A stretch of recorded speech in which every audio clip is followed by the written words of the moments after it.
Like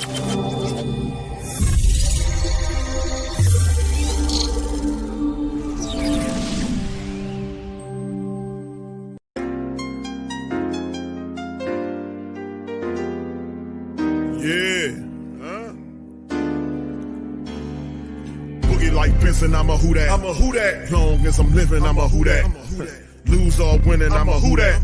Sports coma, yeah, this is where we do that. Where we do that, where we do that, where we do that, where we do that, where we do that. Boogie like Benson, I'm a who that. I'm a who that. Sports coma, this is where we do that. Where we do that. Welcome, welcome, welcome. Somebody please better help. Running this thing like Alvin. I thank God every day I'm not a felt. Go to YouTube Live with Big Q and the guys. If you ain't ride or die, the bandwagon get flipped. Been marching in, that was way for the ring. I was yelling out your shade for the championship. Bucking on Tampa, duck down. Falcons, pluck, get shut down. Panthers ain't much touchdown. The vision really belong to us now. So much hate on the Saints, you could probably tell. Ever since Bounty Gate hit the NFL, when things seem fishy and you probably smell the crooked referees or Roger Goodell. Money like this and I'm a who that. Every day I'm living, I'm a who that. Lose or winning, I'm a who that. It's the sports coma, this is where we do that. Where we do that, where we do that, where we do that, where we do that, where we do that. Boogie like this and I'm a who that. It's the sports coma, this is where we do that. You're listening to the sports coma with Big Q and the guys on the PRO Media Network.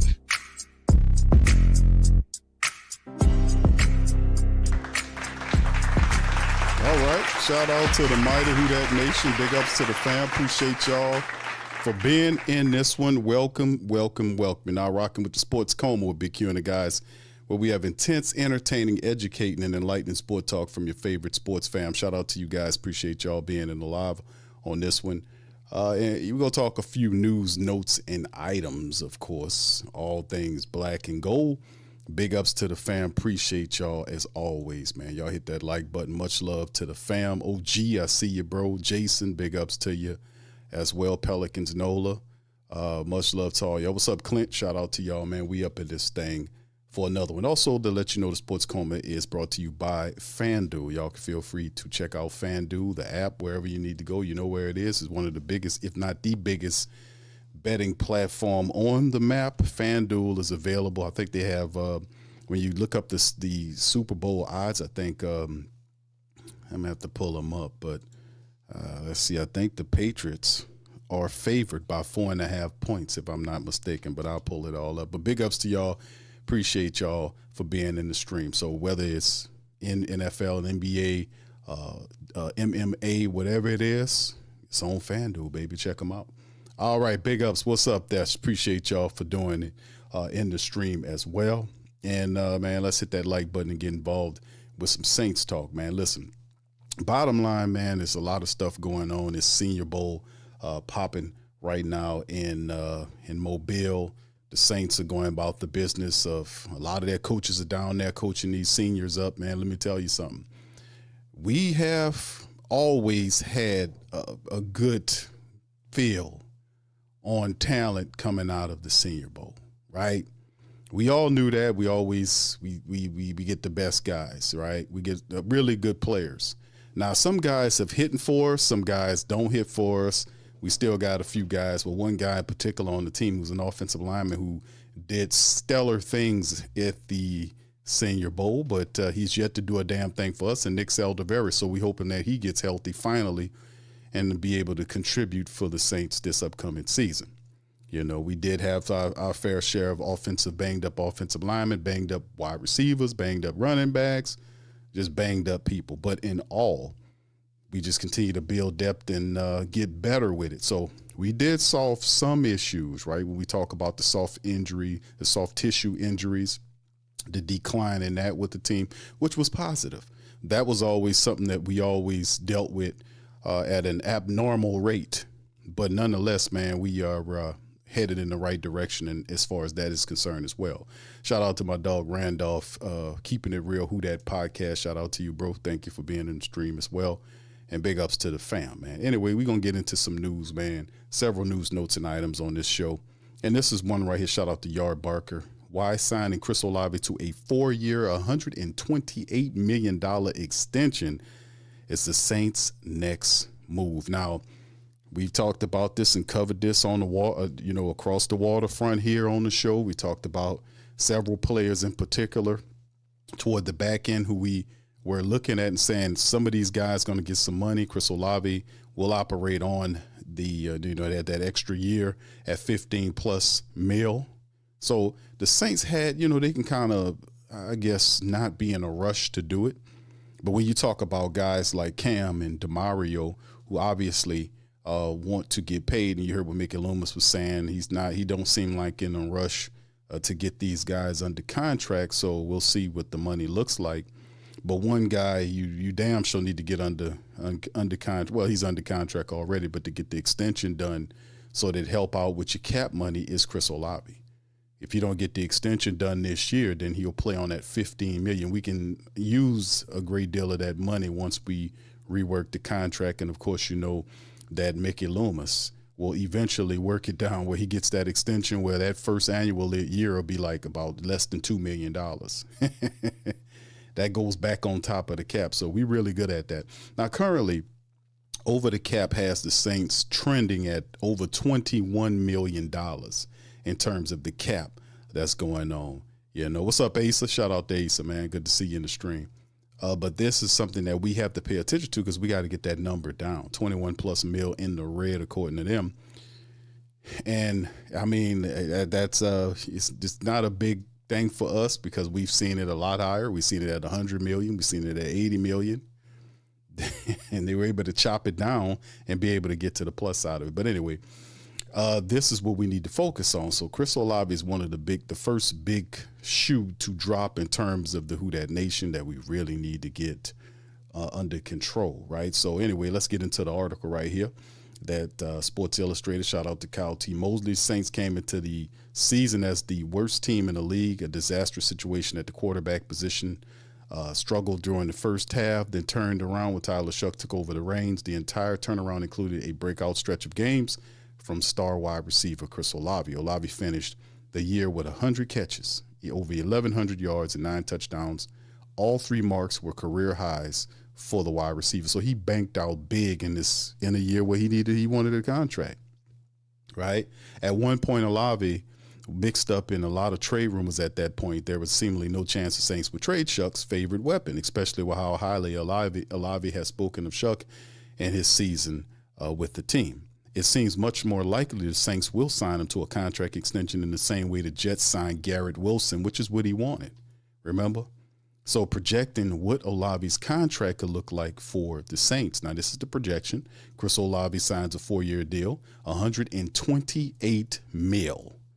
That's $32 million annual average on this contract with the Saints, right? That's a massive deal, right?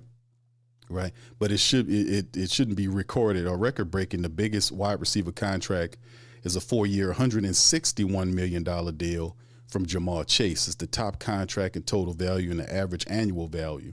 The man averaging $40 million a year in terms of the Chase contract. That is crazy.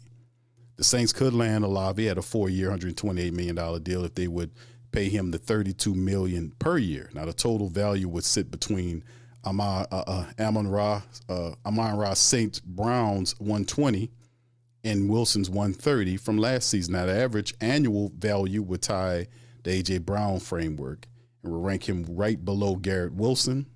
This is the tier of wide receivers that Olave belongs with at this point of his career. If he can stay healthy next year, there's a chance that he can break his single-season mark again. He could be a candidate to hit that 1,200-plus yard mark with Shuck at the helm all season and healthy. Sounds good. While injuries are scary with Olave, it's impossible to deny the ability the Saints need to make sure he stays in New Orleans for the long term. So, I mean, you don't have much of a wide receiver core without him. I mean, to be honest with you, right?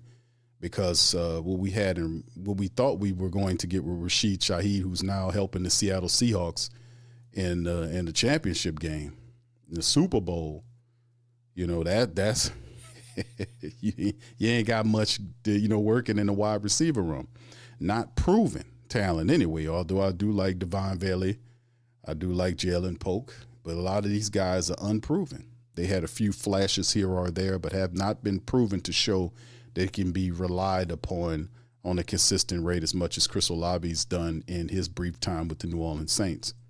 So, yeah, to me, it makes all the sense in the world. And then on top of it, none of the other contracts that the Saints are going to sign are going to be record-breaking contracts, to be honest with you, like this massive deal that you see the Saints do with Chris Olave, right? I don't think they re-sign Alontae Taylor, even though I said I'll pay $11 or maybe even $12 million a year for Alontae Taylor. But it all depends on what the Saints are willing to do. Now, we still have Cam Jordan and Demario Davis, and despite the fact that Demario's he wants to use the market to see if he can elevate whatever the Saints are going to offer him and his service, which is smart, which is a smart thing to do. But at the end of the day, nothing that Cam or Demario is talking about will be something so expensive where it will hurt the Saints. Not a mega deal like what we talk about for Chris Olave. And also think that the Saints, they could be cool with letting Alontae Taylor go. Sounds crazy, but why you didn't do an extension for him prior to this season? That's the thing I'm talking about. If you love him so much, I mean, why let him walk right into unrestricted free agency? Why not tender him a deal a year ago before we even got to last year? You see? And then, of course, they were surprised by the production of with Demario Davis. Nobody's seen Demario getting 143 tackles in the back end of his career. To kind of spur them to go. Like I told you, if it was 100 tackles or something to that ilk, and he finished, 100 tackles or whatever it is, it would not have had the same momentum as what he doing career numbers on the back end of his contract. Cam Jordan's 10.5 sacks was the first time he did that, in 5+ years? Double-digit sacks from Cam. So that was a surprise to help foster and spur these two fantastic players to possible contract extensions. Can't say it's extension because their contract run out, but re-signings. 1-year deal on each. And like I said, Cam seems like that I ain't gonna say give him a discount because I want to respect their value, but at the same time it won't be something so expensive where it will hurt the team from fulfilling its requirement of going and get upgrades on the offensive line in terms of the interior line, helping out with depth at wide receiver, perhaps tight end, and running back, and other areas of the team defensively speaking as well, right?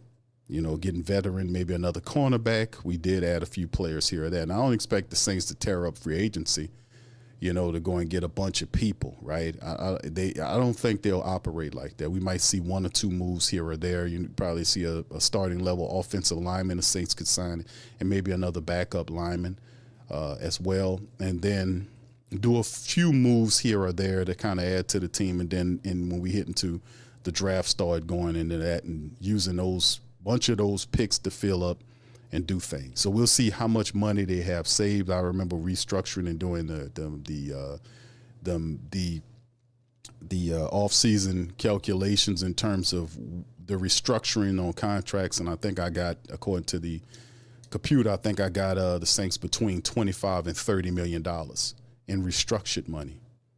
So we'll see how it goes down there. But yes, Olave, 4-year, $128 million. Some say he'll have north of $30 million on a 4-year deal. And for those who said he can't stay healthy, I mean, this year he really dispelled some myths, didn't he, family? Be honest with you. Especially when that Carolina game, when he went out to Carolina, he was that game, that was a real difficult game for Chris Olave. And we didn't realize, I was like, damn, this is the game where that was the ambulance game when old boy hung him out to dry. And he left the game in the ambulance. That was some real powerful energy that he had to overcome. But he had one of his best games of the year in Carolina on the road to kind of take back possession of that negative energy there and whipped it, man, and had a supreme talent. So he did a lot of mental gymnastics, man, during this season to get through, and he almost made it had it not been for a blood clot in the man's lung. That's what stopped him. You want to talk about he was on a mission. So yes, I definitely advocate for that because he has a great chemistry with your quarterback of the future. Chris Olave is a guy he could, and like I said, he was doing a lot of this pretty much by himself. I mean, no disrespect to the wide receivers, but he didn't have a complement wide receiver like some of these other guys have. Like if you look at the Dallas Cowboys, they had two really talented wide receivers for Dakota Prescott to throw at, right? He had two of them. Had Pickens, you had C.D. Lamb on the other side. So if I don't get you with one, I get you with the other one. Chris Olave was basically that guy. Now Rashid Shaheed was here for a little bit, but we didn't really see that explosive element of the offense. He was traded, and then after the trade situation happened, then you start seeing them move other guys into the picture. We had Brandon Cooks here and all this kind of stuff. It was a really crazy time. But after that happened, after week 8, the defense picked up, and then when Tyler Shuck got involved, you've seen him and Chris Olave get a chemistry. And as time moves forward, we should see if any of these other wide receivers, the 11 or 12 other 11 guys that we have in the wide receiver room, and perhaps the Saints will add more, maybe another veteran in the free agency, maybe one in the draft. To the wide receiver room, we shall see. But it'll be nice for one of those guys, or maybe two of them, to develop into a complementary wide receiver to kind of benefit or take pressure off of Chris Olave, right?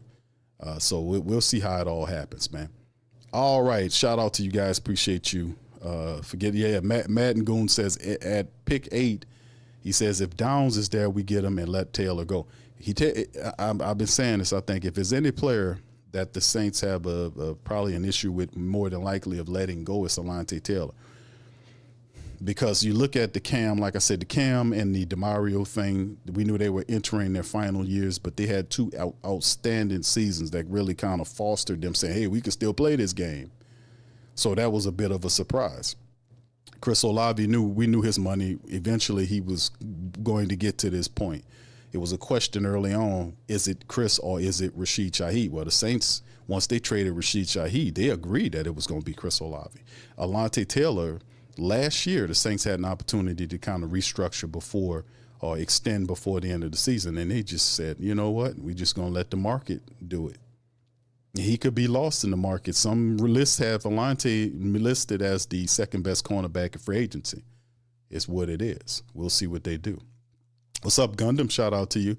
He says Mekhi Lemon is a nice wide receiver from USC. They got quite a few guys that even if you look at the Senior Bowl, like some of the guys that they have at that Senior Bowl will be available, and some people looking at in the 3rd or 4th round of the draft. So, but you can use another Vele. Now, we do have the big guy from Canada. I don't know what he can do. He's unproven. But if you can get a wide receiver who's good at breaking tackles and this sort of thing, a big wide receiver who can get yards after catch, that would be big. And the Vele's a big guy. We can use another big guy that can do that. So like I said, it's a lot of wide receivers in the Saints wide receiver room. We just don't know which one of these guys can develop into talent. Now, we've seen them give up with a pick to get Jalen Polk, and I like what Jalen Polk can do, but unproven these guys are. We'll have to see. All right, what's up, Bev? Shout out to Bev, Ross, and all the rest of the fam. Thank y'all for being in the stream, man, y'all. Jack, what's up, Jack? Big ups to y'all, man. As well, we up in this thing doing it, talking to the family members. We are here. All right, y'all hit that like button, man, as we keep this thing churning and moving, man. Y'all put y'all thoughts in about Chris Olave. You giving them that big dough? 4 years, $130 million, baby. That's a lot of bananas there, baby. That's a lot of gold coins, for them, man. So we'll see. All right, let's go to the next article right here. This is also from Yard Barker by way of Sports Illustrated. Early Alvin Kamara buzz doesn't follow Saints trends. This is an interesting take on Alvin Kamara. I don't know if you guys heard about this here, that somewhat of the waiting game for New Orleans. The Saints already signed Julian Blackmon to a deal. That was a good deal to get Julian Blackmon back. Alontae Taylor could be gone. And, of course, the Saints, if they wanted to pivot, like Madden Goon said in the chat, to go to the draft to appease the position, if they let Alontae Taylor go, there could be two guys that you can have that could be available for the cornerback position. Caleb Downs would be a good one if he's available at 8, and perhaps you have a guy like Mansour Delaney. He's another really talented player there. So they'll have a guy high, or maybe even the second round, that you can go to depending on what your big board looks like, right? Depending on what the big board looks like. That's what it all comes down to. So anyway, let's get back to the article. Teams will prepare for the 2026 NFL draft. Each team will have to get cap compliant before the new year league. The new league year for free agency and the trade market will kick off, and then the NFL draft will be in April. There's a lot of work to do. The first thing to watch out for is the financial decisions before the new league year. Right now, according to Overcap, the Saints have about $21 million in the red. So it doesn't sound great, but that's better than what we've seen the last 4 or 5 years. I'll be honest with you. The Saints have decisions to make regardless. The Saints will have decisions to make. According to Bleacher Report's Alex Palatine wrote that a story discussing 3 potential cap casualties for each team, but one missed the mark for New Orleans' Alvin Kamara. We'll talk about cap casualty for AK-41. He mentioned number 3 running back Alvin Kamara, $8.5 million post June 1st cut. Ballantyne wrote that the Saints would only save just over $350,000 against the cap if they cut him before June 1st. That doesn't mean the running back is safe, though. Kamara has one of the Saints' his biggest stars since they drafted him, but there's no denying that his age is starting to show. The 30-year-old back posted a career-low 657 yards from scrimmage and just 1 touchdown. The Saints don't have clear answers, but they might feel it's best to create cap space. They can by cutting them in June and building out a rotation with Devin Neal and Audric Estime. On the financial side, it makes sense, but this is just not how the Saints have operated in recent memory. Take a look at how last offseason, for example, similar things were said about guys like Cam and Tyrann Mathieu and Taysom Hill. New Orleans ended up restructuring all 3 of the deals rather than moving on from any of them. Tyrann ended up retiring, but New Orleans did not cut him. The odds of the Saints cutting a team pillar like Kamara is slim. Instead, don't be surprised if you see some type of contract restructuring before the new year. So that's my pick on it. Cap casualties is not Alvin Kamara. I don't know Ballantyne what he talking about, if he knows how the Saints operate, but no, that's not a cap. Now, even though Alvin Kamara, we did see crazy stuff that we've heard Mickey Loomis say in time when one of the craziest things I remember hearing, family, is when Alvin had an interview, and y'all hit one in the chat if y'all remember this, is when he kind of volunteered this when he said Mickey Loomis came to him and asked him, he says, hey Alvin, how you doing there, buddy? Where do you want to go?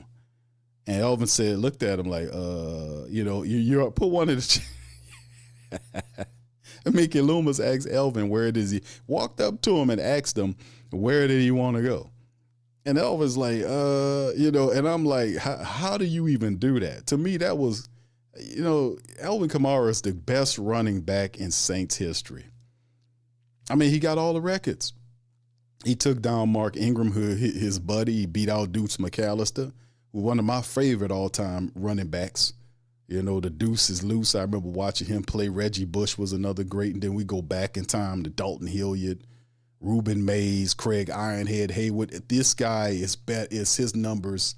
He is a Saints legend at the running back position. Plus, he's a scrimmage yard master. Now, I get the 657, but Elvin's still one of the best and well-conditioned players the Saints have on their staff, right? And he took a mighty beating this season with that crappy line early on in the year. They couldn't open up a slither of light to allow him to run into. He'll run full speed for 2 yards. He'll get up and drop the ball and don't complain. Never complain. He did say, man, y'all need to open up some damn, he didn't do none of that. Alvin didn't fuss. He didn't complain. He didn't cuss at his offensive lineman because they was doing crap at the time. He was a real G about it, So I just imagine what he can do when you get guys in there that can actually start opening up lanes for him to run, interiorly speaking, right? We had Penning early on before they traded him to the Chargers. We had Dylan Radunz, who was a tad bit better. We had the Cesar Ruiz, who just continued to be Cesar Ruiz, right? We had and then McCoy got hurt again, and then you had backups for mostly the rest of the season, and they were actually at a point doing better than the starters was early in the year. That's why Audric Estime and guys like that started running. They also opened up, had lanes where Tyler Shuck was able to kind of sneak out there and do his thing, right? But Mickey asked, "Oh, line Alvin now. Where do you want to go?" And Alvin looking, "What you mean? What you mean? Where? I'm about to go back to the locker room, back over here and finish cleaning up. What you want, Mickey? Well, just hold on now there, guy. Where do you want to go? Home? Oh, okay. Where would home be? Would it be California? How about New York? Hold on now. How about Seattle? Yeah. So I mean, it's just, of course, Alvin ultimately was telling he did not want to get traded. He said it a million times. We covered it on the show that he does not want to be traded, that he would rather stay here in New Orleans. He didn't want to. So I don't anticipate them making Alvin Kamara a cap casualty. Hell no. I think there's a couple other guys, if you wanted to make some more money, if you wanted to, I could give you 3 guys right now. Y'all put it in the chat. We could get cap casualties right damn now. I don't know if they'll do it, Y'all, I know what y'all gonna say if I ask y'all, okay, give me 3 of them. I'm gonna ask y'all if we got 3 players that if you wanted to save some money, give me 3 players that you guys will cut. Give me 3. All right, my 3 would be, and I started at the top. I would say I don't know if I would cut the guy because I would have to end up spending money to replace. What's up, Byron? Shout out to Byron, man. Good to see you, brother. Yeah, so I would say off top it would be Cesar Salad Ruiz. That's right, baby. Only because I couldn't trade him. Remember they were trying to trade him last year and it didn't work. So, hey man, Cesar Salad got to get it. I'm tired of this foolishness at that right guard position. I'm tired of the up and down stuff that's going on. But there are other guys that can get released. I mean, before you even touch Alvin, you got to look at guys like Kendre Miller who can't stay healthy. You can look at Divine Gacho, who I really like Divine Gacho a lot, but there's several other players that have outperformed him.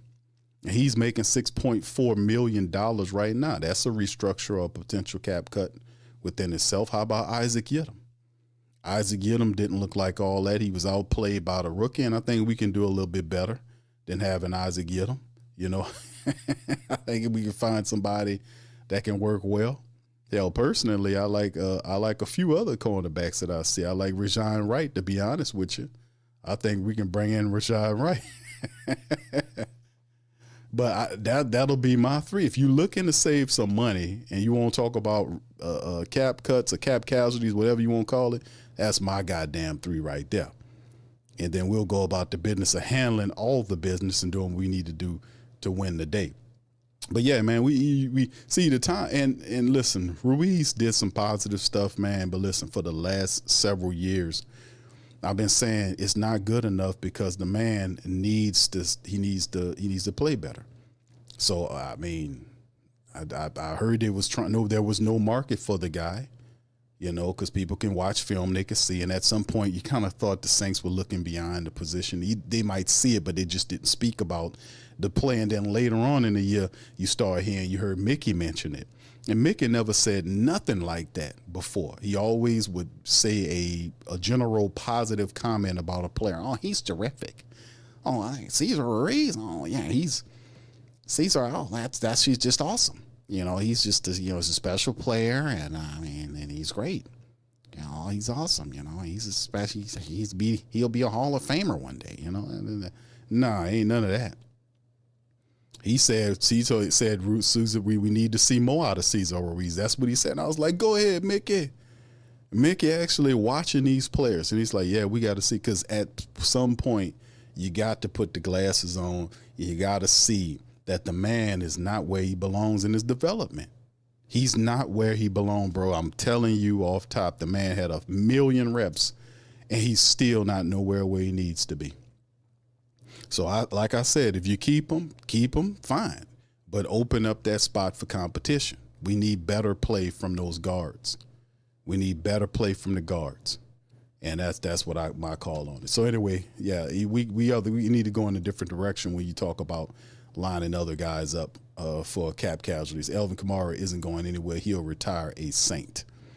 All right, yeah. Byron says Cesar Ruiz, Isaac Yiadom, Kendre Miller. That's my 3. Yeah, indeed. I mean, you can't talk about releasing Alvin Kamara. I mean, even though he had 600-something odd yards, that's still better. That's more yards than Kendre Miller had for his entire career, and he's been in the league for 4 years now. I mean, Kendre Miller, man. I don't know what to say about Kendre Miller, man, except that the man cannot stay healthy. We can't, and that's him as a backup. The man's a backup, and he can't stay healthy. That's a bad omen right there, man. If you're a backup and you how the hell you a backup and you stay hurt? How that work? You're going to need a backup for your backup.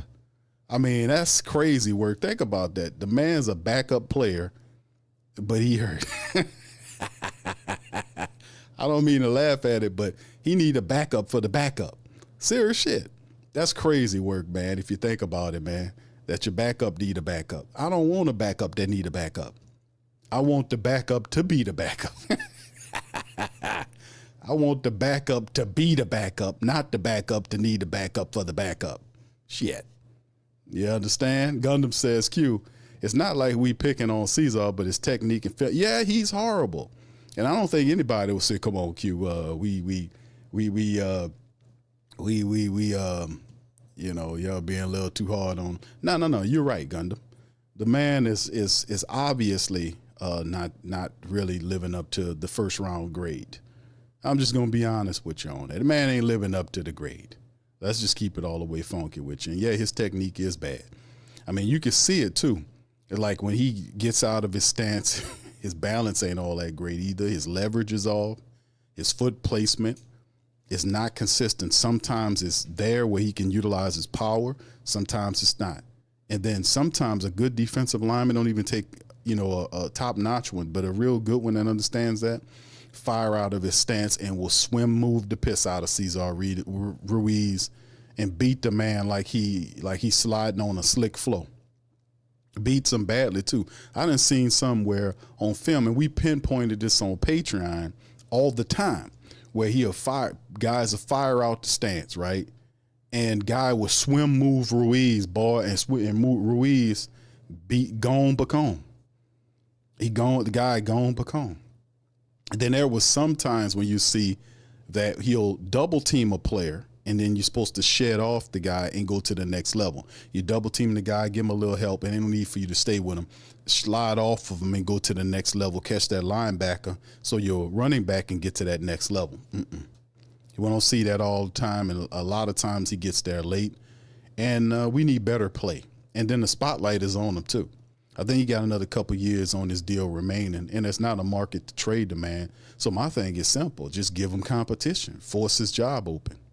Gundam Axe and Q, when will you put out that mock draft? Oh, you talking about the 50 board that's coming up next week, bro. I have it ready for the Patreon show. For our Patreon and YouTube membership family, I'll have the big board, the top 50, I think it's 50 players. And maybe the next one I might do an additional 50, but I have the top 50 player big board that I was able to do some research on over the since the end of the season.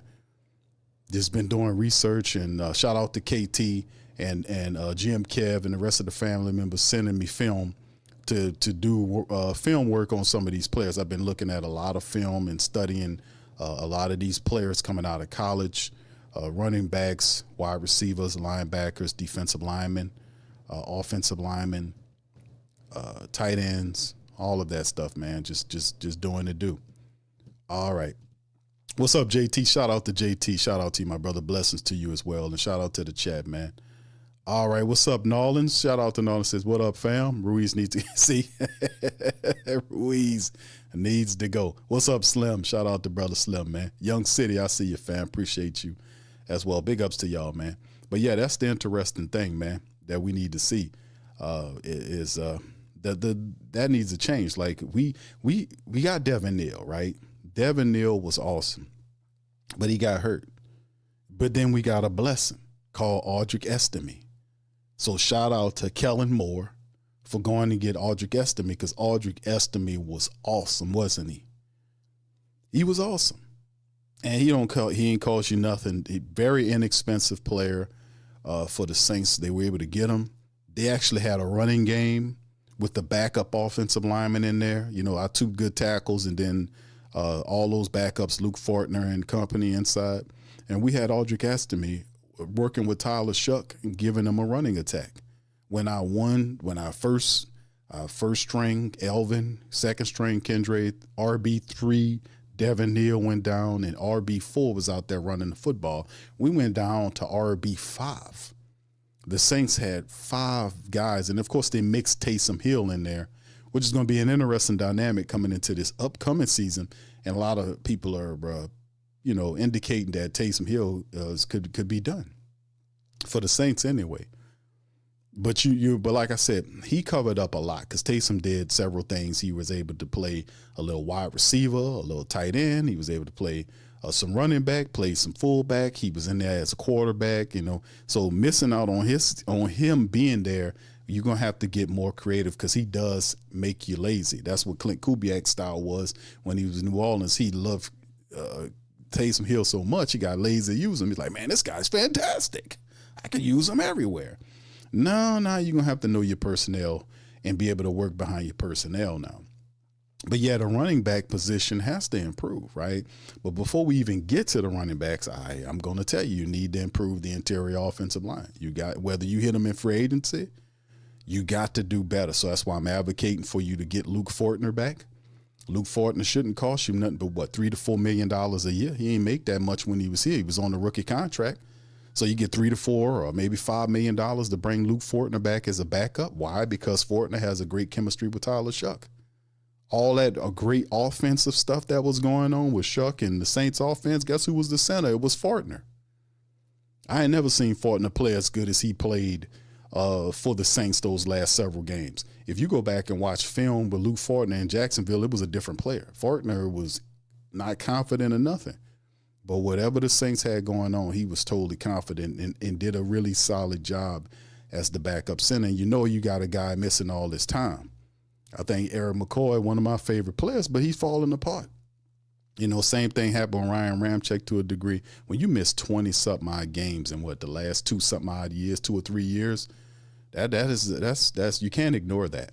Missing 3 games, 4 games here or there because it's a physical season, but when you missing 20-something odd games, when you miss half the damn year, I got to start investing and looking at it. So I might not want to invest in a young center who might not need to learn the game right now. If I do, maybe I can get a guard guy that I can kind of cross-train as a center, in purpose. Because I got a veteran. Fortner will be in his 5th year in the league. He'll be 5 years in the league. You re-sign him, bring him back on a 2 or 3 year contract. Let him back up Eric McCoy. McCoy here for another 2 years or so. You got a backup that a guy knows the system. He knows what you need to do if something happened to McCoy again. God forbid, Luke Fortner goes in there. He knows the snap count. He has a familiarity with Tyler Shuck. You don't have to recreate anything. You just plug and play. That's the benefit of having a nasty year like we had last year.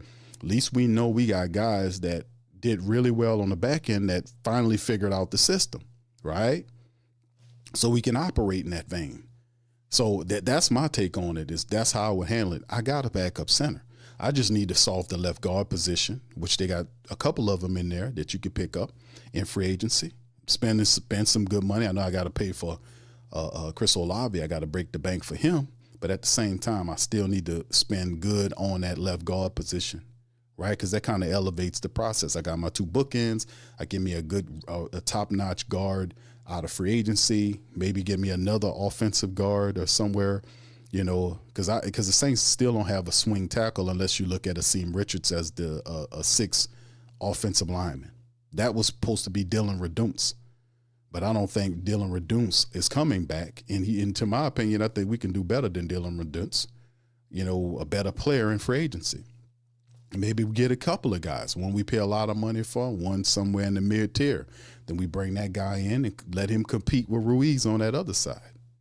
You get what I'm saying? We need more competition inside. So that's a way of creating and fortifying a line, because we still have other offensive line. We still got Asim Richards here. We still have Xavier Truss. They still have Nick Saldiveri. But guys like Landon Young and Will Clapp, them guys out of here, man. Those guys are done. These guys can't be counted on. You need a backup for your backup. I don't want a backup that I need a backup for. I want a backup to back up the damn starter and do his job. I know injuries happen, but that's too much repetitive nonsense that I got to deal with people like Landon Young and Nick Saldiveri. And nah, we don't need a backup for the backup. The backup is the backup, if you understand what I'm saying. I'm going to just leave that shit alone. All right, OG. He said, thoughts on the Senior Bowl this week. Good play, man. I've been watching some of these practices from the Senior Bowl, man. I am impressed with a lot of these players here. And the really cool part about the Senior Bowl is the fact that the Saints team is the players, coaches rather, are there getting a first-hand look and at the players, not just looking from the stands and scouting and doing stuff like that, but actually are going through the drills and telling them what to do and, and literally instructing them. This is a big part of the Saints draft strategy, because they pull players from this game and they draft them. This is something they do. So they doing a really smart thing here by operating in this vein. They got a hands-on approach to these players in the Senior Bowl. So I think it's terrific. Yeah, a lot of really good players out there, OG. I did a breakdown on it yesterday. Watching some of these players, man, it's fantastic. All right, big ups to y'all. What's up, Ryan? Says, how do you, he said, how you have the receiver room and I mentioned. Yeah, I did. I talked about Belly. Yes, I did. I mentioned Belly. Yeah, I talked about Belly. He says, once we started throwing the damn ball to him, there was a 2 or 3 game stretch when he just looked like wide receiver one. He was doing real good, but you got to keep it up. Yeah, I mentioned him. He was the second guy I mentioned behind Chris Olave, but you have to understand, you got to do that for a large stretch of the season to be called reliable. You can't do it for 2 or 3 games and then disappear to injury. That's not going to earn you any respect. I mean, you'll get that tag and that label, but he was doing some fantastic stuff. But it's interesting because we were calling for Devon Valley to get involved in the offense early on, but he couldn't crack the lineup. That was strange. He couldn't crack the lineup. He couldn't get in there. Even when he started playing, they didn't go to him. It was kind of weird. And we really didn't see him really step on the scene until they did 2 things. They traded Rashid Shaheed and they cut Brandon Cooks, or waived him, however you want to say it. And then they had to open up positions for him. And I'm like, what? That was you. So it was kind of showing that Kellen Moore really didn't have a feel for who these guys was. He didn't really understand and know. Like it wouldn't have taken me to trade Rashid Shaheed or even cut Brandon Cooks to get Vele involved. He was the biggest wide receiver you had. You must have known something about him. You traded for him. But we don't use him until we get rid of these other guys, right? Now we get rid of them, and now you got time. Here you go. But if I'm here, I'm saying, listen, I don't care if that guy there or not. Vele, come on in. Come on and catch this ball for us. Like, he really showed up, but he has to do more of that, is the case. So, yes, indeed. But Jalen Polk is a big part of this thing, too. You don't trade a pick for a player. How often you see that, by the way, family? The Saints trade a pick last year for a player that was hurt that you won't get a benefit from until the following year.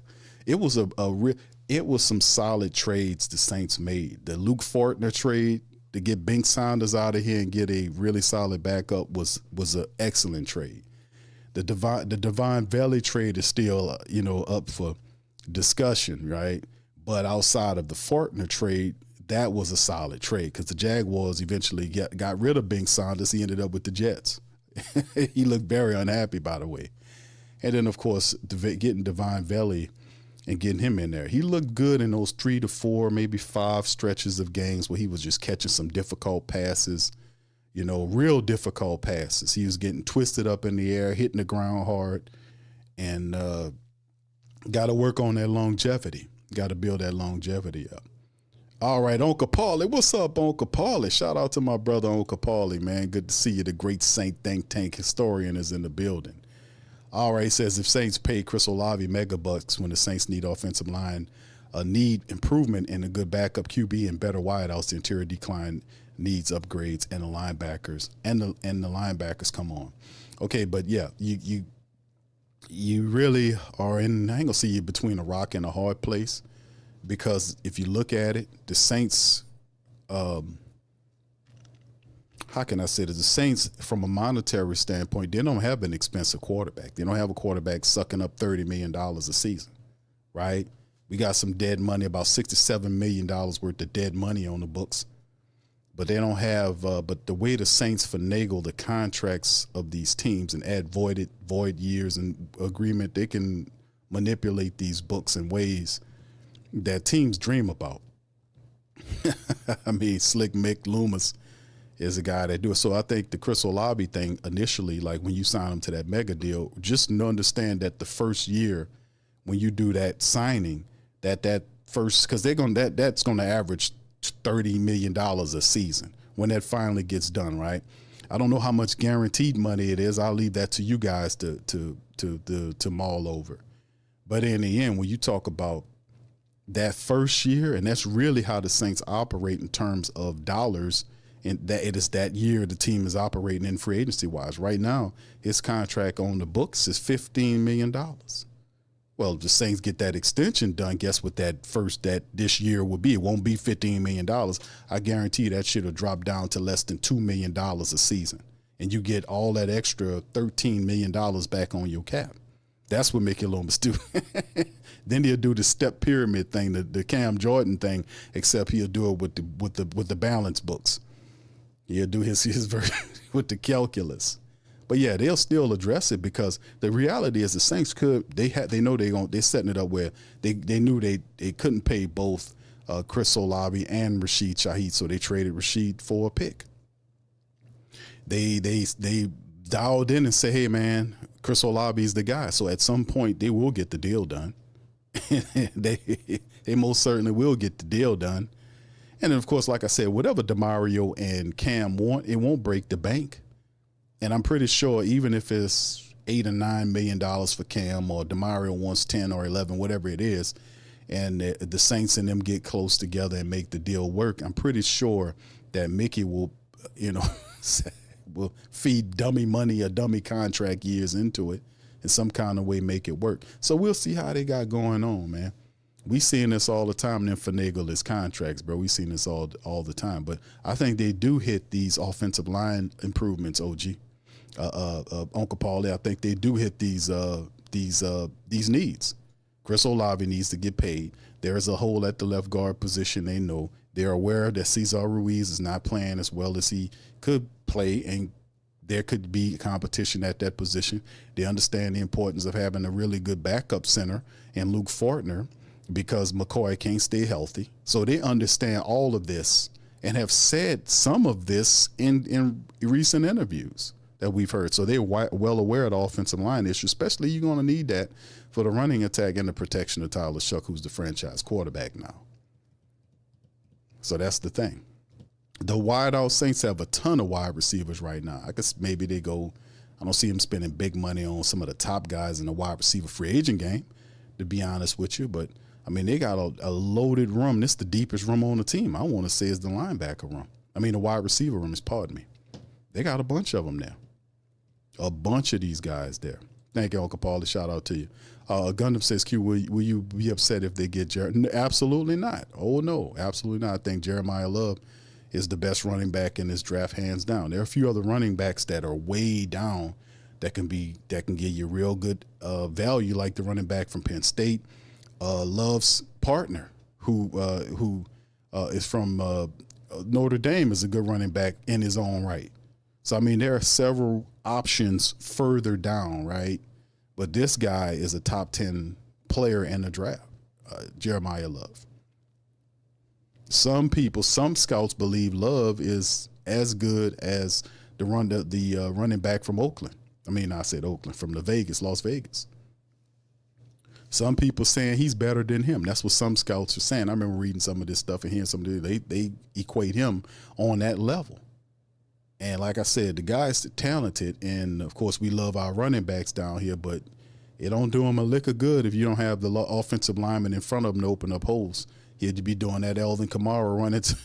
He'll run right into the hole, that closed hole for 2 yards and get up and drop the ball. We need better linemen up front.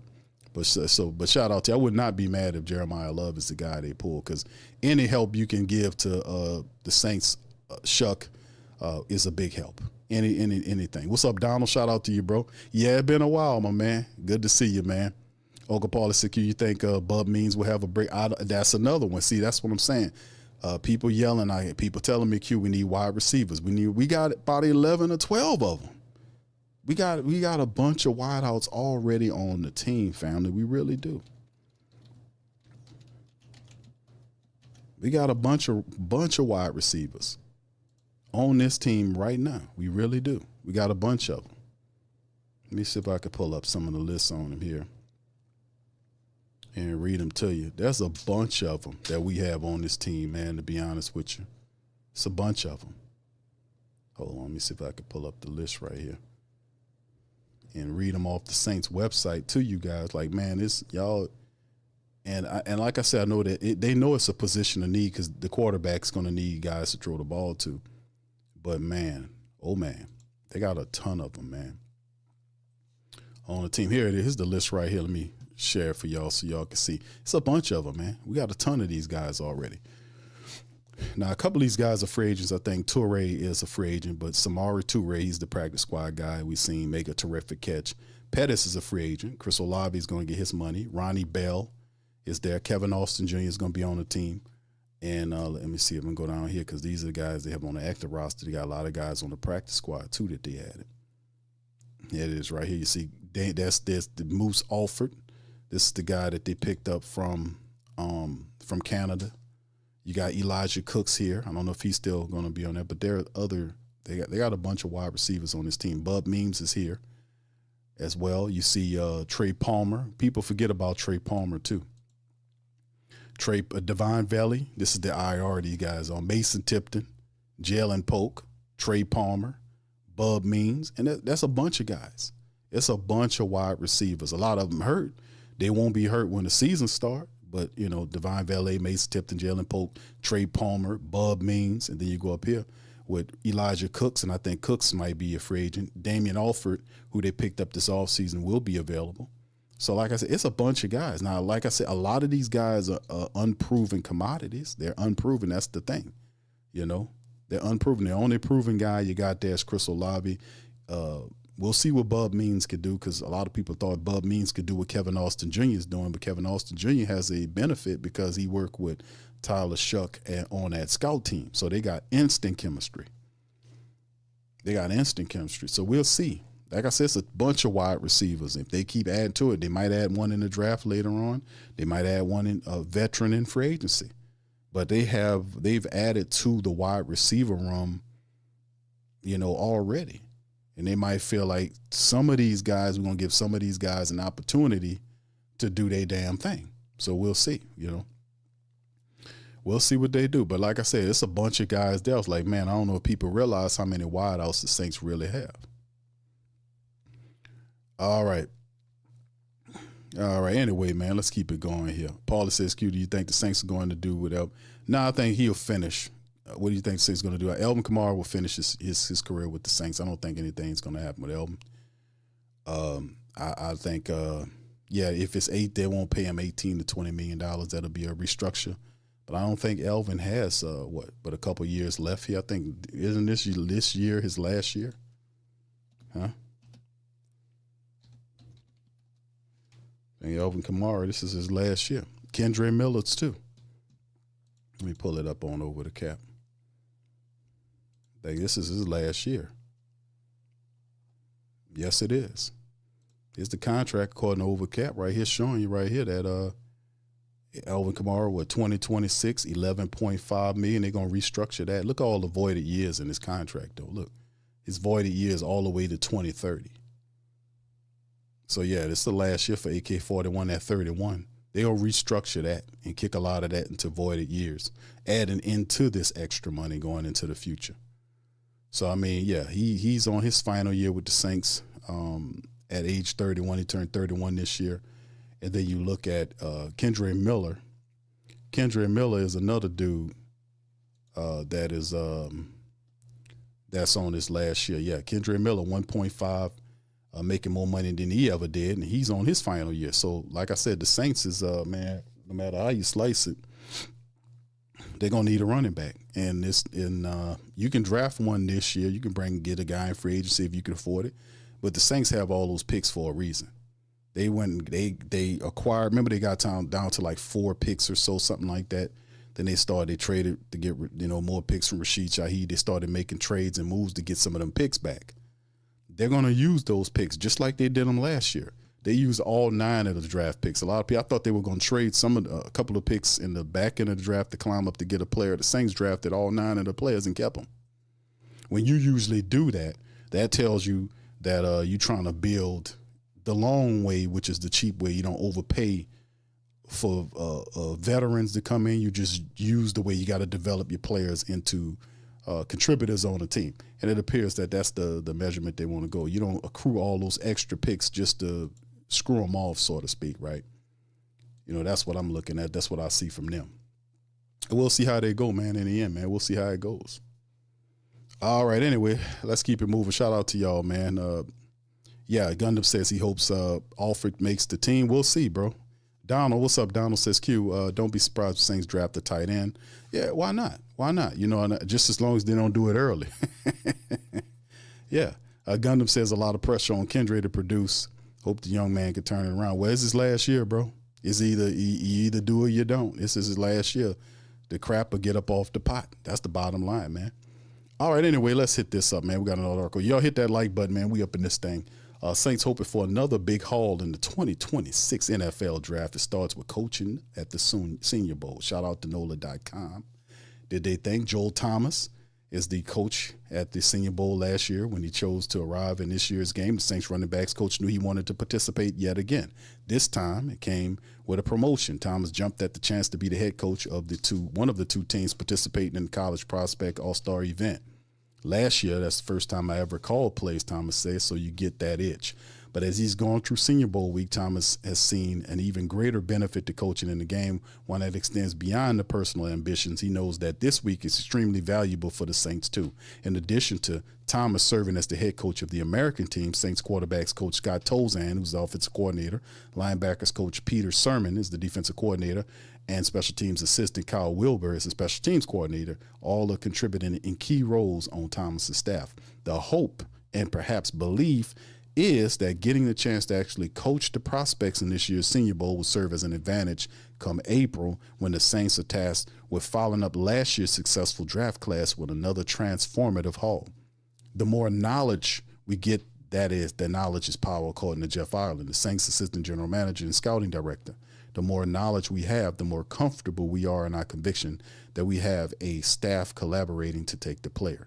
Ireland said nothing significantly changed about the team's process that ended with last year's haul, but the reality is that the Saints had arguably the best draft since 2017, coming away with potential cornerstones at the QB position, Tyler Shuck, and left tackle Kelvin Banks Jr., and at least two defensive starters in Quincy Riley and Jonas Sanker. ESPN ranked the Saints as having the league's most impactful draft class in 2025. Man, hold on now. That's me, buddy. Look at that suit right there. Hold on. But if there was a significant difference, it was with the Saints' new coaching staff. Ireland praised the group, led by first-year coach Kellen Moore, as having a great vision on what type of player would fit their roster. So giving Kellen Moore the benefit, we talked about that. Like a lot of times people would say, hey, Q, that's Mickey Loomis making the calls for these players. And I'm telling them, nah, Mickey listens to his coach. Whoever you want to draft, Mickey Loomis is not going to stand in your way of getting them. If it's a free agent you want, he will finagle and bend however you need him to get the player. He did it for years with Sean Payton. He did it with the other guy we just got out of here. And he's doing it with Kellen Moore. Kellen Moore knows what type of player he wants for his system, and it really works. That vision also changed because of the new scheme in place. Ireland, for instance, noted edge rushers and defensive coordinator Brandon Staley's defense don't need to be nearly as big and powerful as what former coach Dennis Allen preferred. That's a nice little nugget there. The clearer the vision of what they can give to us, the better we can go out and find it, right? They were very clear on what they wanted. The Senior Bowl may help further develop that vision. While the Saints coaches have preconceived preferences for what they want in a player this week, allows those participating to get an up-close look at the prospects rather than spending 20 minutes with a player in a formal interview. Members of the Saints staff have this week to see how they react in various settings, according to Thomas. And the Saints will trust the coaches. Ireland said he and the scouts are focused largely on the national team, since they will refer back to the insights of Thomas and company gleaned from the coaching the American squad.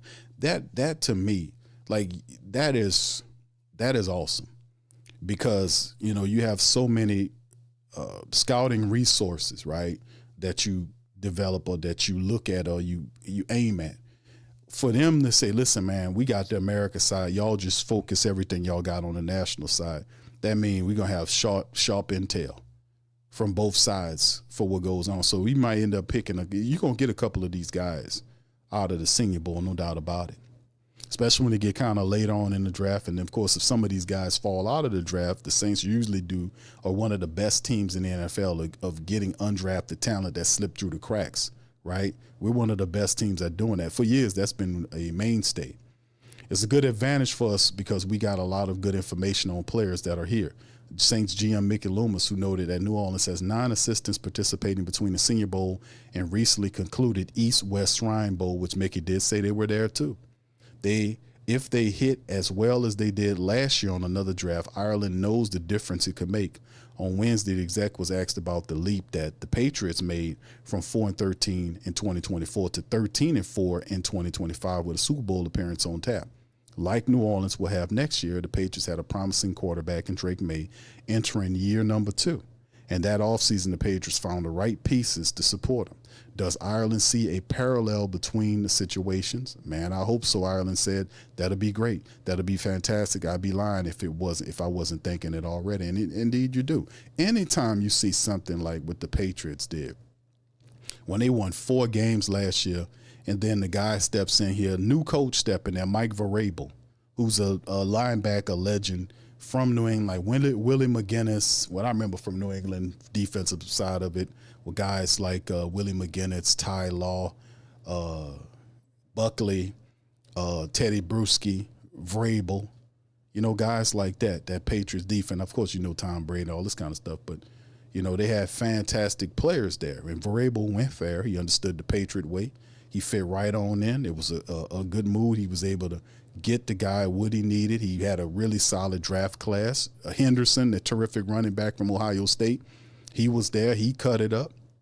So, like I said, it was an excellent draft and coaching that got these players in these situations, which helped the team ascend. So it don't have to be a 3-year build.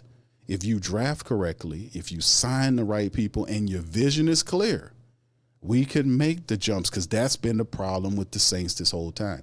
I've always said the Saints are not a bad team from a talent standpoint. We've always had really good players, but the vision was bad. The last guy was here. He didn't have any vision for how to use these people. He didn't know what he was doing. You need a guy that understands what he needs to do, get the proper personnel in here and make it work. And Coach Staley was doing that all year long when he was signing players that he was familiar with his system. He ain't put a lot of pressure on young people, right? They had really good free agents that we signed, cheap free agents, guys like Blackman, who was balling out in preseason and before he got hurt. Then you had guys like Jonah Williams. You had guys like Bullard. You had guys like Chris Rumph II, you know. He picked these guys up, added them to the team, and they didn't make a lot of money, but they were a part of the rotation that helped guys like Chase Young and Cam Jordan, you know, be able to get some rest in between, and the rotations were solid where guys were firing on all cylinders, and it showed. So, you know, like I said, if you can keep doing that, and of course, Kellen Moore got going later on when the season started, regular season started. He traded for Valley, he traded for Asim Richards, he claimed Xavier Truss off the waiver wire, and then guys started getting hurt down the line. Then he signed guys like Audric Estime, he signed Ethan Hall, and brought guys like that on the team to kind of keep things going. So he kind of got it too later on, got the feeling of the team and kept moving. So, like I said, man, he did a wonderful job in last year's draft, drafting 9 players. All those guys contributed one form or fashion to the team. I want to see what Vernon Brockton do when he comes back. And it was terrific. It was terrific. So I know our offense should be better. We should improve. We just got to get the man some more help on the offensive line and stuff like that. And then defensively, we bring our guys back, add to it. And the special teams have to get better too. My God, that special teams has to get better. We got to get a punter because the Saints did re-sign Kai Kroger. They need to have a punting competition goes along with Kroger there. We need to have we did sign a nice kicker in Charlie Smith. He's a young guy I'm really excited about. And we need better production from the special teams. We got to get us a kick return over there and some help over there to improve because that special teams was up and down all season long, man. But good article. Shout out to NOLA.com on this one. And then, of course, one final one for you guys before I get out of here to talk about here that the Panthers wide receiver Tet McMillan was named the Pro Football Writers Offensive and Overall Rookie of the Year. Now, this is not the AP version, the AP Offensive Rookie of the Year. That doesn't get announced until NFL Honors, which is February the 5th of 2026, right? But he was named the 2025 Pro Football Writers of America, or the PFWA Rookie of the Year and Offensive Rookie of the Year. So he got his accolades right there and got named for Tet. Could this be a precursor to what happens? I mean, the man was fantastic, to be honest with you.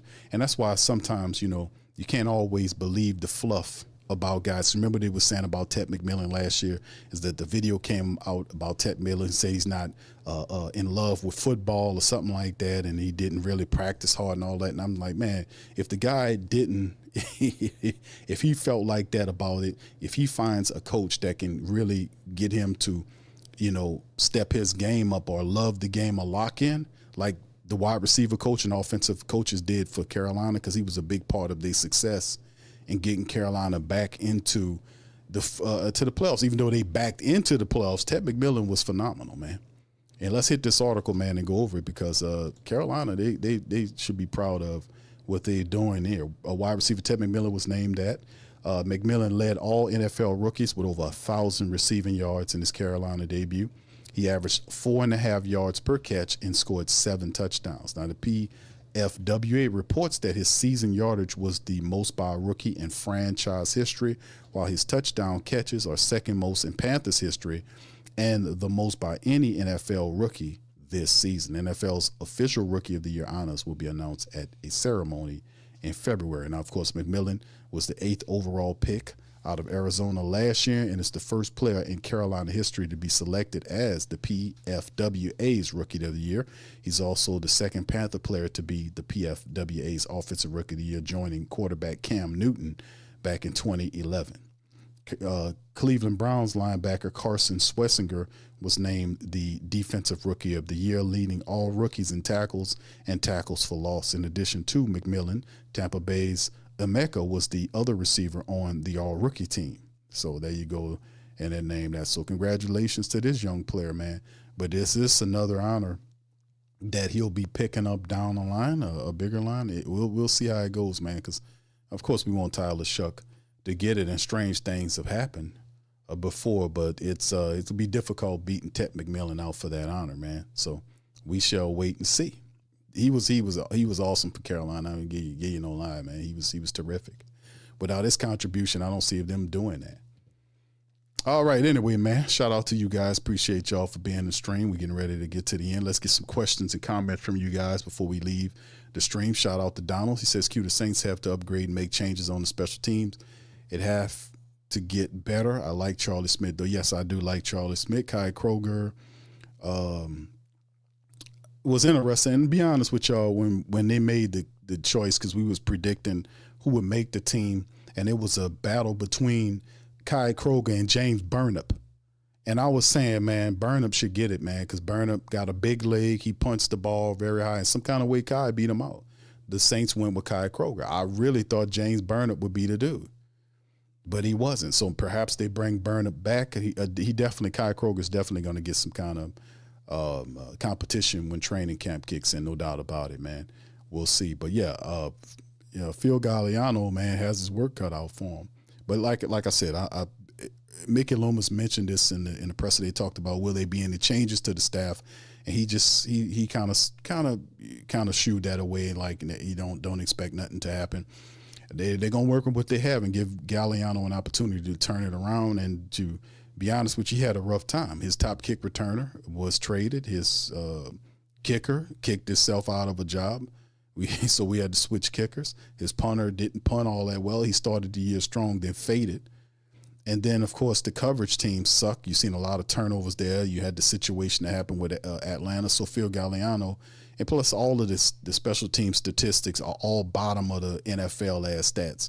Well, we can't have. We need all three units of this team playing at a high level if you're trying to do a Patriot jump, meaning go from a little amount of games to even if it ain't challenging or getting to the Super Bowl, at least being in a competition for it. Like it's winning, what was it, 7 games or whatever it was that Carolina won for them to back into the NFC South and get a home game. So like I said before, I think it'll be coming up this year. I think it'll be between Carolina and the Saints. We just have to do what we did last year, right, in terms of drafting, picking up some good free agents, and just keep building on what you have. Building on, because the big part is getting an identity, finding a quarterback, getting an identity of the team, and then having these guys to play the right way. We finally got the quarterback. We got the identity.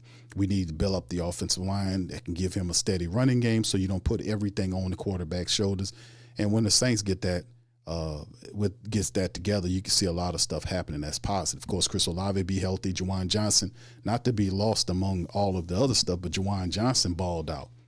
Juwan Johnson actually, and people not really talking a lot about it, but Juwan Johnson, it took him half the year to get there, but he went through a stretch of games where he did not drop a pass. I mean, he was a man possessed. He was a man on fire in some of these games. He was diving, catching the ball with one hand and blocking well. His blocking improved. He locked in and became the tight end that we knew he was supposed to be. We need him to be that guy. The Juwan Johnson we seen the last 7 or 8 games of the year is the Juwan Johnson we need to see for entire 18 or 17-week schedule. That's what we need. We need that guy. That guy is the guy that we paying $10 million a year for. Not that other guy we seen dropping touchdown passes, missing blocks. No. You're going to get that heat because you're making $10 million. You got to elevate your game. He did it on the back of the year, and that's what we like. And he gets a lot of credit for that. So big ups to Juwan Johnson, man. That was a stellar year on the back end, man. H-Town, what's up, bro? Says I have to admit I was a doubter of the organization's decision, but hopefully they continue making good football decisions. Yes, indeed, bro. Yes, indeed. The Kellen Moore thing wasn't really – I was good. We got an offensive coach. I really wasn't really high on Kellen Moore like that. That was a good call by them. At the time, I just wanted somebody better than Dennis Allen and the guy that did the offense. Now, he had a really good resume. He was coming off a championship as an offensive coordinator for the Philadelphia Eagles. That win you over. But then the question was, can he run the offense in a way where, such and such, all this kind of stuff. And the man showed that he has a good temperament. He understands what he's doing. He's not a yeller, but he's a guy that gets his, way. And he developed well into the season, too, because he started off a little goofy. He started off a little nodded. She would be kind of smiling. And then toward the end of the year, you notice he rounded out the edges and became more esteemed. Did y'all notice that about Kellen Moore? Did y'all notice first he was like Opie on the mic. He was smiling and answering all the questions, and he'll stand up there until the questions ran out. But then toward the end of the year, notice how his questions became more rounded out, pointed, and quick. You start seeing his temperament round out, and he became more esteemed, more like an NFL esteemed head coach. I seen the maturation of him. And of course, the Tyler Shuck was the ultimate gamble. A 26-year-old quarterback, spent 7 years in college, had 1 year of production, had a lot of skills, but had several real injuries. He had gotten the label of being a prone injury type quarterback. You put your eggs in the basket with the 40th pick in the second round. You get him. You give him half the season to watch, and then he steps in there and tears it up for you. But the thing that's interesting, I never doubted about Shuckster, is the fact that his temperament, like if you listen to him in these interviews, he has this, hey, man, even with all the stuff that he did do that was positive, he said we hadn't done anything. This is what he said. Say, hell, we ain't done anything. We finished last in the NFC South. We got work to do. So he understands that this is his statement. We didn't do anything. We finished last in the NFC South. But people are like, man, people are feeling like it's very strange because the Who Dat Nation is like, man, it's great energy with the Who Dat Nation. It was very weird. I never went through in all my years of broadcasting, I never went through a year where we got swept by the Falcons and people wasn't mad about it. We were, I'm just telling you, it's weird. We got swept by the Falcons and people was not pissed about it. Like, whatever. And we swept y'all. Okay, whatever. They couldn't use it on us, you know what I'm saying? And even, like I said before, even when that happened, they fired the coach. I think it was didn't they fire him the same day as them when they beat the Saints? So they could not really celebrate. They say they do. My dog Lo say, yeah, we celebrated. We broke out the brooms. You ain't had time to break out the broom, Lo. You didn't have time to break out the broom. You was too busy celebrating the fact that they fired Raheem Morris. So even the sweeping got caught up. That old Dracula, that old vampire out there wouldn't even let y'all celebrate for the day. That all worked in the favor. But it's like I said, man, it's interesting at the same time because as a team, that's the big part. Getting the quarterback, getting the head coach and the quarterback on the same path. We've seen that. You just got to give him talent around him. We got Chris Olave, give him his paper. They have several wide receiver options that are interesting. We'll see. Juwan Johnson, we need Juwan to keep doing what he's doing on the back end of the year. That was special. Matavo is a big part of the future. He was one of those 2 7-round draft picks that the Saints liked. We seen Matavo get in there. He was making blocks. They lined him up like a fullback. Guy's 6'8", big tight end from UCLA that can help. Now, of course, they'll get an extra tight end because Foster Monroe is done. Jake Stahl or whatever his name is, he's a free agent. So they can be looking at a veteran or, a tight end, or they might draft one later on. You still, Trayton Welch was clean. I still like Trayton Welch. But at the end of the day, like I said, they can add some guys that don't cost a lot of money in free agency, but you just keep building. But the greatest part of the offense is that in this draft, you nailed the quarterback. Right, you got your franchise quarterback, and you got his blind side tackle. You got his blind side tackle. You got the quarterback and the blind side tackle. You got the security blanket tight end. You got the phenomenal, high-paid, going to be wide receiver.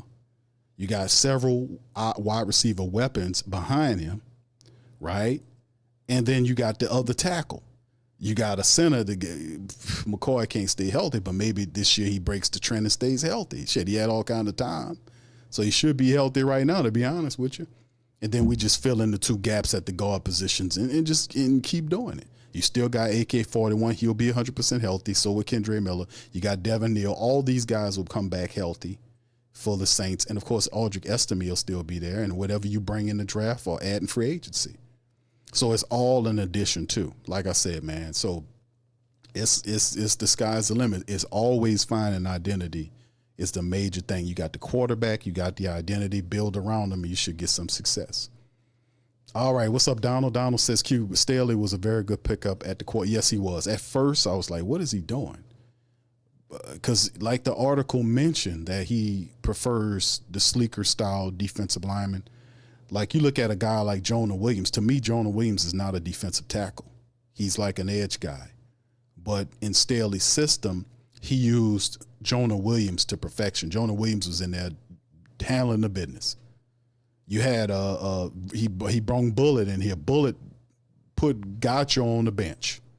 Bullet was balling in that form, and then you add Chris Rump II. who was also doing it. All these guys had a play for Staley before they knew his defense. And they can also speak to players to tell them, hey, man, this is what you do, because we played that before. And those guys really excelled from rows of reserves to kind of help the Saints out. They really did. Blackman did his thing until he was hurt. And then a lot of players stepped up and filled up. Quincy Riley stepped in when he could. Jonas Sanker was big for the Saints as well. So we've seen a lot of really excellent stuff happen. We've seen the quarterback of the future. We've seen the left tackle of the future. We've seen possibly the kicker of the future. So we got a lot of stuff out of the way in this funky, stanky year that we just got through. And now we go into greener pastures, you know. Let's see what we can do here. So, yeah, Staley was big, man. Him doing that and then understanding what he needed to do and the Saints allowing him to bring guys in, because he just kept adding guys in until he got the right move. And you can see what happened. It finally happened. You see, anytime you have Staley, he can get 143 tackles out of Demario Davis. You know, that simply wasn't the case the year before. He was still balling, but to rejuvenate these older players was not just them, that was scheme as well. They fit well in the Saints defense. They had the rotations going on fire to allow some of these guys to rest and play. And then look how Staley did with the other linebacker position. You know, the Pete Werner, who was a guy that was up and down in terms of him being healthy. Pete Werner was healthy all last year, and he had him in the co-starter role with Danny Stutzman. Stutzman had 50 tackles. Pete Werner had 70-plus tackles. Together, those guys had that much, stacked together, which was really phenomenal. So you had a lot of rested players that were able to move around defensively and do a lot of positive steps over those from week 8 to the end of the year. I mean, you had top-notch numbers defensively that was firing off. They can do that again. They can do that again. A lot of these guys are not going to cost you a lot of money, to be honest with you. Ain't no doubt about it. All right, anyway, let's keep it going, man. I'm getting ready to get on up out of here. I appreciate y'all. I got a few comments. H-Town, shout out to H-Town, says draft Aaron Anderson or Barry and Brown in the later rounds. You solve the slot receiver and return position. We definitely need a returner, man. We know, I think, we got a few guys potentially, but the Saints really need to kind of pinpoint a couple of return men option for the Saints on special teams. H-Town asks, Q, we need consistency from JJ and Olave, otherwise kick rocks, bro. Yes, indeed. Yes, indeed. I get Juwan Johnson, that's the big thing. Olave was doing similar stuff. Like, don't forget, Chris Olave had a stellar year, but also remember Chris Olave dropped some passes that he shouldn't have dropped. He dropped a touchdown pass in the Miami Dolphins game that would have won us that game. We'd have beat the Dolphins. He dropped a wide open touchdown pass, and I was upset about that. I was like, bro, if you want $30-something million a year, and I know you don't have to be perfect, but try to be next to perfect on a touchdown pass. Try not to drop a touchdown pass, especially when nobody pawing at the ball. He just straight up dropped the damn thing. He just straight up dropped it, and the Saints lost the game. He catches that touchdown pass, they beat the Dolphins. So, I mean, and then it was the Juwan Johnson. He dropped one. They dropped third down passes, touchdown passes throughout the year. That's one of the more egregious things. You never want to drop it. You drop a second down ball, a first down ball. They've done that, but dropping a touchdown ball, that's not going to win you no people. Now you get paid to catch those. You drop them, people get really mad at you really fast. But yeah, that's the thing. Juwan Johnson has to maintain that level of play he was at the back of the year, those last 5 or 6 games where he was blocking and catching. He was dialed in. We need that Juwan Johnson. We need that guy. If he can maintain that, we got something going on here. And like I said, I think Chris Olave will step up. I don't think he takes the money and take a step back. I think you pay Chris Olave, you'll get more of this out of him. I just think he needs help. Like, you need another complement wide receiver. You need somebody else. A lot of stuff he was doing, and there wasn't even steady wide receivers. He had Rashid Shaheed. He got out of here. Brandon Cooks was over there. Then he gets out of here. Then you got Vele. He's still learning, and he gets hurt. Then another guy is there. So Chris is like, he's basically the guy, and everybody else is just, coming in. if he had a compliment, to him, I think that would really like take his game to another level. But to get 100 catches, and he's basically the only wide receiver, you got to respect his mind. All right, Saints Full Circle Podcast. What's up, brother? Say, I need David Bailey at 8Q. You need that defensive end. I got you, brother. Shout out to you. L-Dub says we should be happy that we got a coach last year instead of this year with all the coaching vacancies that were open. No telling who we would have gotten. Indeed, I'm happy with Kellen Moore. Obviously, we all are. It's a lot of coaching hires that are head scratchers to me. I don't know Miami. I don't know what Miami doing. They let McDaniel go and they bring this other guy from Green Bay. I don't know. I thought Miami would benefit from having an offensive-minded coach. They win defense. We'll see. Cleveland end up getting the former offensive coordinator from the Baltimore Ravens, Todd Monken. So he worked with Lamar in Baltimore. Could he help, in Cleveland? And they did the right thing because they needed an offensive-minded guy there. But they need somebody that's good at talking to the quarterback. And Monken seems, he has some positive and some negative, but I see him as an upgrade to the other guy, to be honest with you. The other guy, his personality stunk. He was horrible with dealing with quarterbacks, and that'll be his major flaw. That won't change that he's down in in Atlanta. But, yeah, some curious curious moves here. I don't know what the former Bills coach McDermott's going to do, but if I'm the Raiders, I'm bringing McDermott in there. I need a coach that understands what it takes to win, and I'm pretty sure the Raiders would accept the level of what the Bills was getting the last 4+ odd years of how long McDermott was out there for years since he left Andy Reid and Buffalo and built them up into something. Remember, they wasn't hitting on nothing. They wasn't hitting on nothing till the man built them up. So, there's the Bills move, getting Brady over there. I knew that was going to happen. I know eventually that guy was on a rocket ship. Sooner or later, he'll get a head coaching job, and you best believe Josh Allen had something to do with that. You best believe. If you got a franchise quarterback in your pocket and you're an offensive coordinator and they fired the guy over you, guess what? You might be the guy to get the job. So I think that they have a good connection there. I think that should unlock and Josh Allen to a degree. We'll see how it works in Buffalo, man. We'll see how Brady does, man. But congratulations to him, man, former LSU guy. All right, anyway, yeah, it's a lot of crazy coaches going on out there. There's still a couple of vacancies out there, man, as well. All right, what's up, Poppy? Shout out to Poppy 504. Big ups to you, brother. Yeah, Cam's the man, says Donald. Shout out to brother Donald. Jonathan Bullitt was huge. Indeed, man. All these guys, and like I said, they're cheap. They're all cheap. The Saints have all of the guys, and I don't think all these guys are going to be running after them. They fit well in the system. They could be brought back on cheap deals. It won't eat up your money. That you can be able to pay Chris Olave, and then this year they'll rework the money where it's in the $2 million on this year's cap, which will free additional revenue for you to be able to add to getting a splash player, maybe one. I'm thinking the Saints go for maybe one tier 1 player, like an offensive lineman. The biggest need is the left guard need. You had a hole at the left guard position. You can go and get one of the top offensive guards in the league and plug him there. Bring back Fortner. Add another second-tier guard, or offensive lineman in free agency. And then the rest of them are veteran players. You can add a veteran tight end later on. You can get, bring the guys we just talked about back on defense. You can add a few people. And then the Saints going to do their due diligence and hit that draft up with what we have 7 or 8 picks we have this year. And they'll fill in a lot of these spots. But it feels good when you solve the big needs in free agency. And then when you hit the draft, all you do is just hit people off your big board. You're drafting talent as opposed to need. Because when you start drafting for need, that's when you get in trouble.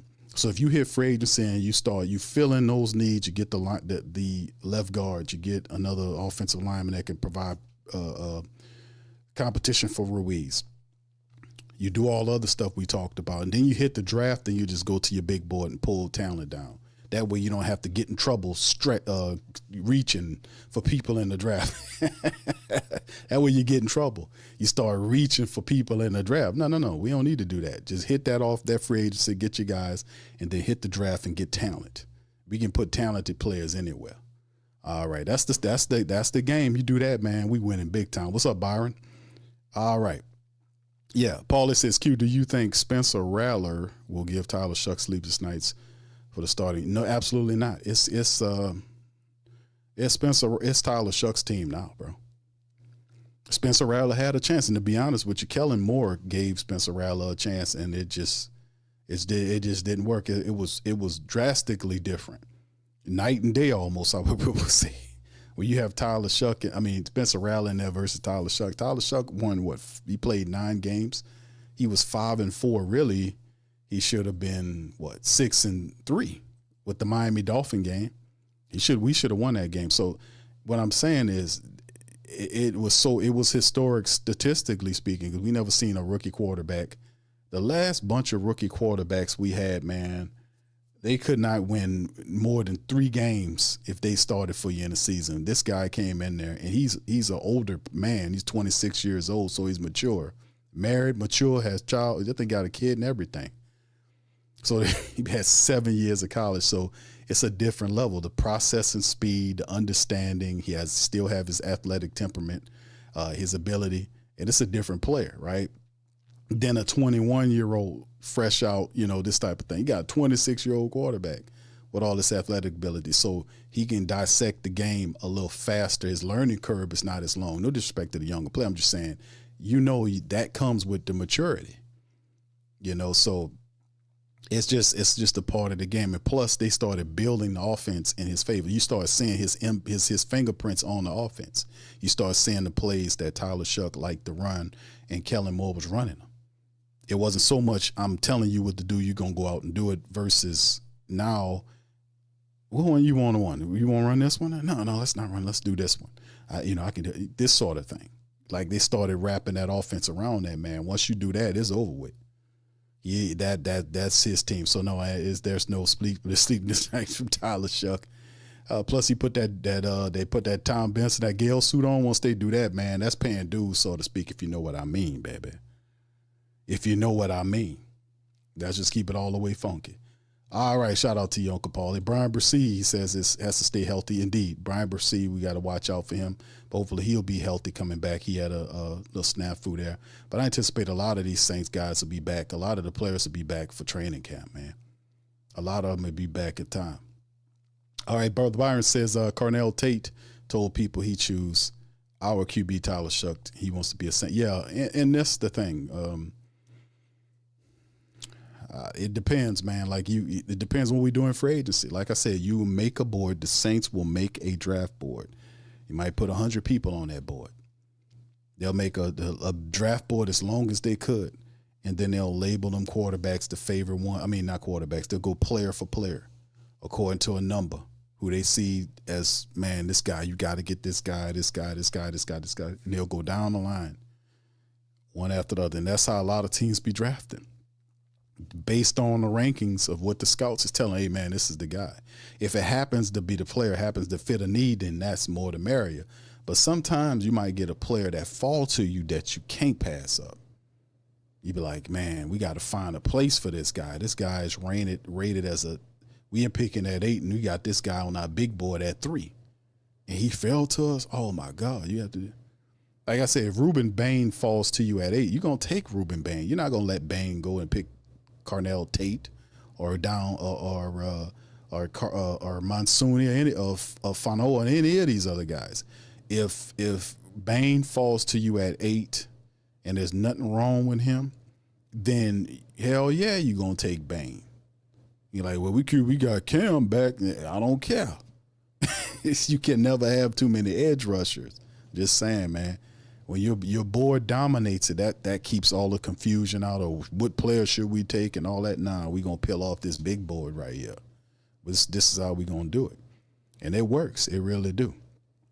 All right. Anyway, let's keep it going. Y'all got any more questions? We're gonna go keep this thing turning and twisting. Y'all got a lot. What's up, Big Valley? Shout out to you, brother. Much love to you, my brother. Appreciate you, man. All right. Uncle Paulie says, Q, I'm glad Peyton and Dennis Allen didn't make it to the didn't make it to the Super Bowl. I thought it might be Sean Super Bowl versus McVay versus Sean Payton almost. Yeah. No, but it's not only that, though. I found it so really weird to see Sean Payton in what is his second year? How long has Sean Payton been gone? About 3 years? It's been about 2 or 3 years. Y'all put it in the chat since Payton been over there with Denver. I think it's about 3 years now, ain't it? But Sean Payton took them people and got them that far, right? He fired a couple of coaches. He fired Lombardi, his boy, the offensive coordinator. He fired him. He fired a couple of coaches. So he's still Sean Payton, but you can see he still has that fear, that competitive nature has not left him. Coach Payton still is as competitive as ever, and he got his. He wants to get back there. Next year, he gonna do everything he can to get there. He know the way it ended was really just heartbreaking. But he'll do everything he can to get back there. But seeing Coach Payton get as far as he did, seeing Dennis Allen do what he did with the Chi-Town Bears. The Bears have been a losing stock and a laughing stock for a long time. And for them to have success, Coach Payton to get the Broncos, make them relevant, getting them a deep playoff run. And then not only that, but seeing Clint Kubiak, who his team is in the Super Bowl right now. Clint Kubiak is the offensive coordinator for the Seattle team. He's in the Super Bowl. And Clint Kubiak, if Seattle wins, or even if they don't win, Clint Kubiak, they have teams waiting on these coaches, some of these coaches, and word on the street is Clint Kubiak could probably get one of these jobs. He might end up becoming a coach after one of these jobs. If Joe Brady can get a job, Clint Kubiak can end up getting a job. So seeing how very little they did, not Peyton, but Peyton did what he did toward the back end, not the same effect. But seeing what Kubiak in 1 year, no success he had here versus Dennis Allen, the crap that he did here, but having success elsewhere, it was interesting seeing that happen, man. But Clint Kubiak, offense could not work down here, but it worked in Seattle. It worked in Seattle, man. All right, yeah, going on 3 years. Okay, good. Yeah, that's Sean Payton turned his team around in 3 years, man. We can only hope for something like that here for us to make that jump next year, man. And like I said, we can do it. It's the NFC South. It's the NFC South, fam. It's the NFC South. All right, anyway, man, let's keep it going, man. All right, H-Town said, the Saints have the book. Yeah, we good. We good. We just got to fill in, like I said, the depth position, the left guard position as a whole, and we will get what we got going on. Yeah, Slim says, because Kubiak got a legit QB. Mm-hmm. Yeah. He doing, what he did with here was for us, I was like, man, that's trash. Because he was very predictable. He overused people. He did not know how to use his talent down here, but whatever he doing in Seattle, it is working. Yeah, he got who he got, Sam Darnold up there. Whatever he doing is working, man. It got him to the bowl. And it's going to get him a job on one of these teams because they got a couple of teams waiting to hire coaches, and that's because they're waiting to see how the Super Bowl, once the Super Bowl is over with, I think some of these guys will probably get a coach from one of these teams, and Kubiak might end up with one of these teams. We'll see how it all works. Paul says, Q, Shaheed and Clint Kubiak together again, but not. Yeah, indeed. That was huge. The Saints sending Rashid Shaheed out there to Seattle, man. That was a huge pickup for Seattle that really took that game to the next level because they got a bunch of weapons out there. And you got to give Clint Kubiak his credit. He's doing a stellar job out there with Seattle. He got him in the bowl, and he might get a job. He probably going to get a job as a head coach somewhere.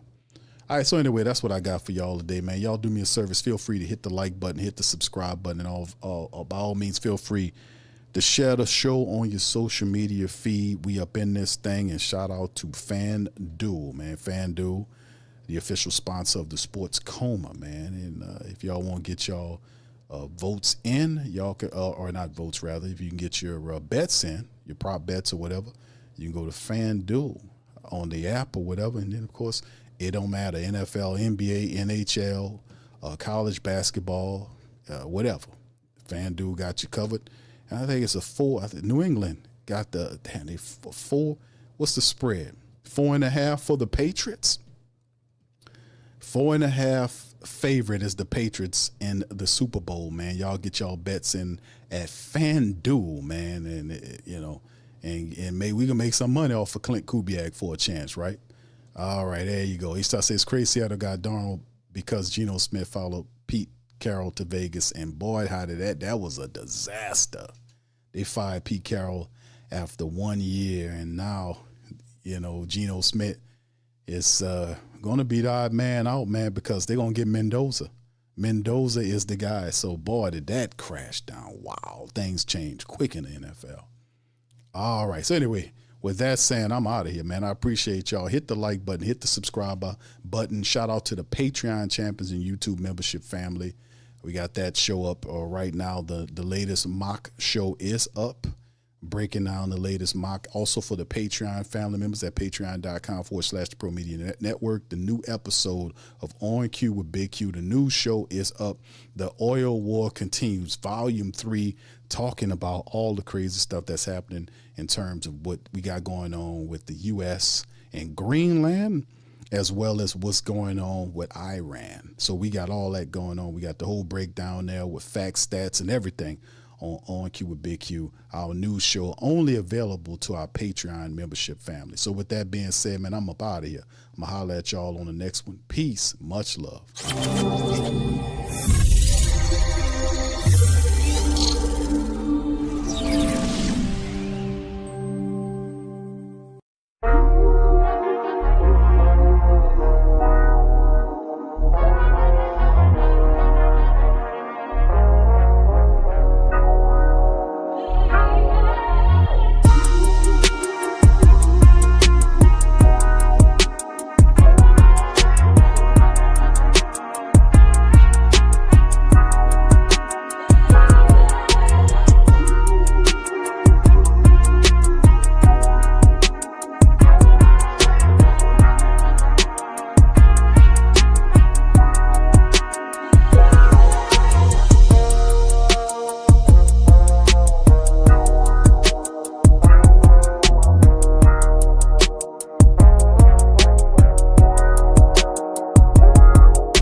Hey, New Orleans! Whether you're catching up on Saints news at Jackson Square, checking Pelicans scores in the Garden District, or staying updated on LSU while grabbing coffee in the French Quarter, there's one place that keeps you connected to everything that matters in our city.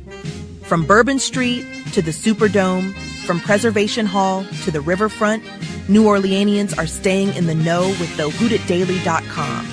Your daily source for Saints, Pelicans, LSU, and all the sports, music, and culture that makes our city special. At work downtown, at a game in the Dome, or just relaxing by the Mississippi, wherever life takes you in the Big Easy, you can stay connected. Because when you're from New Orleans, you don't just live here. You stay in the NO. That's stay in the know. Visit thewhodatdaily.com and never miss what matters most to Who Dat Nation. Welcome to the Pro Shop, where we create authentic, NOLA-inspired clothing for men, women, and children. From Saints jerseys to Pelicans gear, everything's crafted right here in New Orleans. Whether you're shopping the Pro Shop, the Pel Shop, or the Pro Shop Kids, we've got your whole family covered with genuine merchandise that represents our city's spirit. Check for links in the description section below or in the chat.